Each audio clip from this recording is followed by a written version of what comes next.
Vreme je za naše kreativce iz obogaćenog rada. Najpre poruka, zatim i njihove kreacije.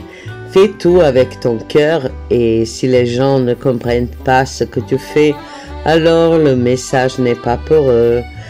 Radi sve srcem, a ako te ljudi ne razumeju i ako ne razumeju to što radiš, onda poruka i nije za njih.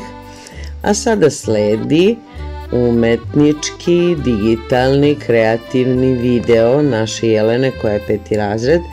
Sa petacima se rad odvija sada putem mailova, a od nove godine i u Google učionici, dok stariji prate kako u Google učionici, tako i mailovima.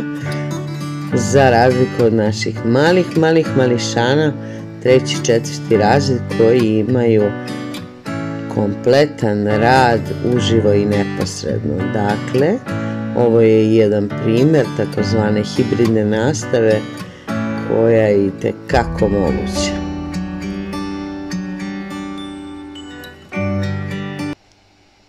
I šta kažete na Jelenine umetničke radove, ali i na njen video? Bravo!